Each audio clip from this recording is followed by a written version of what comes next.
Para ilustrar então em gráficos o que está acontecendo com a economia americana. Primeiro, em termos de resposta monetária, aqui a taxa básica do Fed. Deixa eu até botar aqui, vamos lá. Aqui já está a linha, olha só. Vejam que desde 2009, taxa zero, taxa básica americana, e seguimos aqui em 2021 em zero. Houve uma breve tentativa de normalizar os juros para padrões mais normais, mas acabou sendo uma empreitada frustrada pela realidade. O sistema hoje não consegue suportar taxas de juros mais elevadas.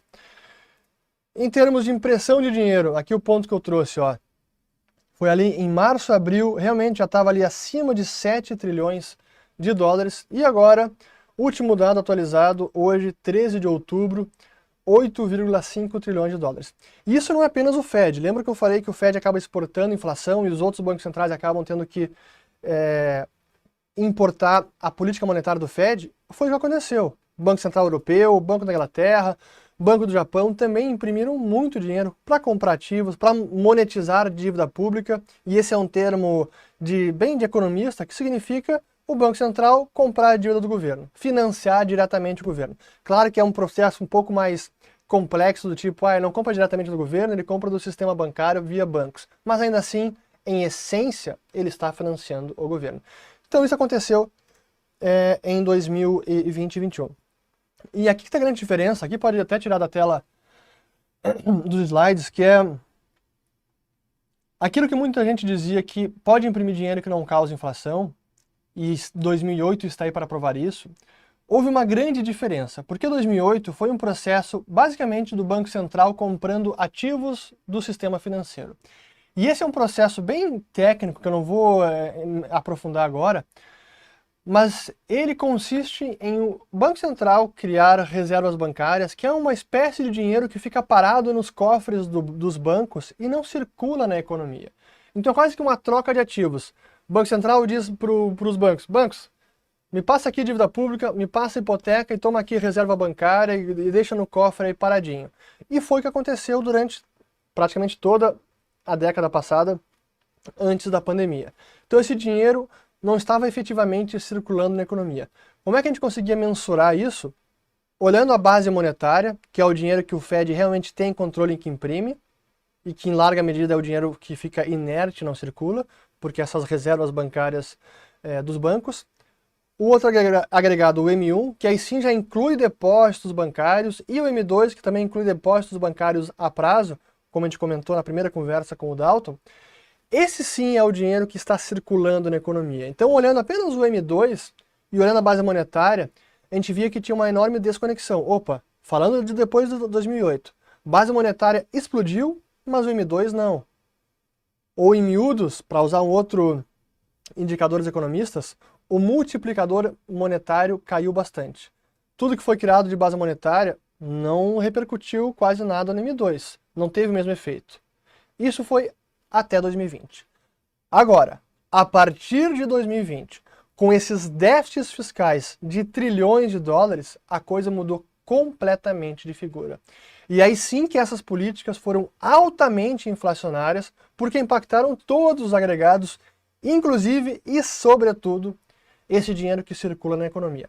Que é o que eu vou botar aqui na tela, podemos mostrar um exemplo, depósitos bancários de famílias e empresas. Vejam o salto que deu esse indicador a partir de 2020, onde saiu de menos de 1,5 trilhão, ou 1,3 trilhão, para 3,6 trilhões. Então, em um ano, aumentou mais do que dobrou, ou triplicou praticamente esse montante. Então, claro, depósito bancário é o dinheiro que circula, é um dinheiro que pode ser utilizado hoje para comprar qualquer coisa. Esse é o dinheiro que impacta a nível de preços, esse é o dinheiro que pode impactar a atividade econômica e, sobretudo, os preços ao consumidor, as mercadorias, e aqui que está uma boa parte da explicação dessa inflação que o mundo está sentindo hoje.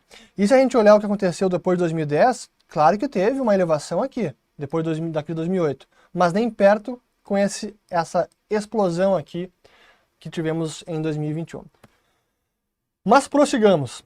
Então agora, mostrando, já vou aqui caminhar para o encerramento para a gente não ficar tão longa essa parte sobre os indicadores. Então aqui, a inflação americana, que por várias medidas está no maior patamar em 30 anos. Aqui a inflação oficial, que é o IPCA deles. Aqui o núcleo da inflação, que está no maior patamar desde 1991. Esse é o nível de depreciação da moeda. Então os pontos para monitorar de perto é que parte já estava no Urrich Connection da primeira temporada, que foi em abril, e eu reproduzo porque ainda é uma preocupação e isso já se materializou. Primeiro, BCs permitirão que a inflação suba acima de 2% e por mais tempo. Exatamente o que a gente está vendo. Economia alavancada, dificuldade de expandir mais crédito bancário. Exatamente o que a gente segue vendo. E dificuldade de pressionar a inflação por essa via. Acaba pressionando pela via do déficit fiscal. Governos ampliando o déficit, especialmente no zero inflacionário. Controle da curva de juros, desde o Japão até a Europa e talvez logo nos Estados Unidos. Isso é importante para quem investe em tesouro americano, juro, renda fixa. Juros reais em zero ou negativo por anos a fio é o que a gente está vendo e é um cenário bastante provável.